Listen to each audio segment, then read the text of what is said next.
बढ़ते हैं अगले सवाल की तरफ। राष्ट्रवादी कांग्रेस पार्टी सुप्रीमो शरद पवार का बड़ा ऐलान, कहा आरक्षण की सीमा 50% से 75% होनी चाहिए मराठा के लिए। देखिए, सिर्फ मराठा के लिए नहीं, हाँ। सिर्फ मराठा ही इस देश में नहीं है जी, बाकी लोग भी हैं, बाकी लोगों के लिए। अभी यही चीजें मैं आपको बता रहा था जगदीश जी।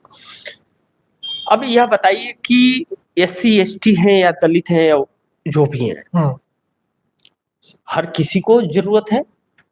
नीतीश कुमार ने जाति जनगणना बिहार में कराई। नीतीश कुमार जाति जनगणना इंडिया गठबंधन में रहते हुए कराया उन्होंने।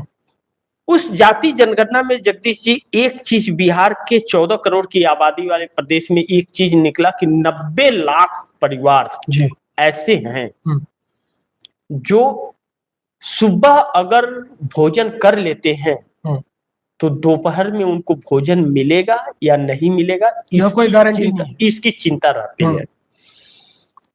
बहुत से उसमें ऐसे हैं कि 5 किलो फ्री अनाज भी उनके पास नहीं पहुंच सकता है, और बहुत से उसमें ऐसे हैं कि 2 रुपया किलो का अनाज भी सरकारी दुकान से लेने की उनकी हैसियत नहीं है।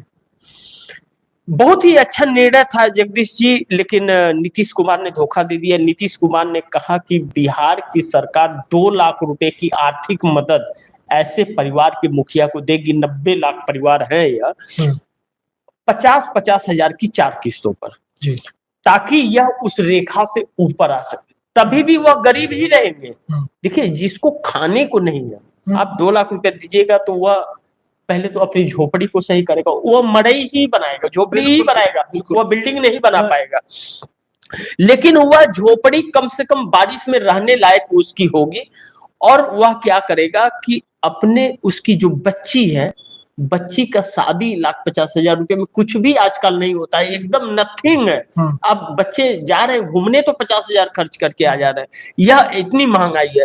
लेकिन वह अपने बच्चे की शादी अपने परिस्थितियों के अनुसार वह कर सकेगा अच्छे से, थोड़ा सा यह उसे मिलता, और रोजगार कुछ काम धाम मिल जाए तो वैसे लोगों के लिए मनरेगा काम निकला हुआ था कि ताकि वह किसी के मोहताज ना हो और मनरेगा में काम करके वह अपनी जीविका चला सके। और गांव के गांव में मनरेगा का काम, चाहे चक्रोट हो, चाहे सड़क हो, चाहे नाली हो, चाहे कुछ भी हो, नहर हो, जो भी हो, रोजगार मिल रहा था।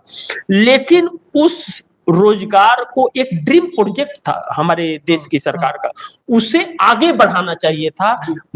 नरेंद्र मोदी ने डंका बजाया और उसके बजट को हर साल कम करते गया, और आखिरी में ऐसा आ गया कि 17,000 करोड़ पे छोड़ दिया। यह परिस्थिति देश को और भी बेरोजगार बनाने में कारगर साबित हुई। यह परियोजना मोदी की और भी इस देश में एक राज्य से दूसरे राज्य में प्रवासी मजदूरों की संख्या को बढ़ाई। अब यह प्रवासी मजदूर जो हैं, या बॉम्बे जाते हैं या हैदराबाद जाते हैं, तमिलनाडु, उड़ीसा, दिल्ली, कर्नाटक, बेंगलोर, कहीं भी जाते हैं जब अगर काम करने के लिए। अब ऐसी परिस्थिति, यह काम करते हैं, 1 महीना किसी ठेकेदार के पास काम करते हैं, कोई पैसा देता है, कोई पैसा लेकर के भाग जाता है, पैसे की गारंटी नहीं होती है।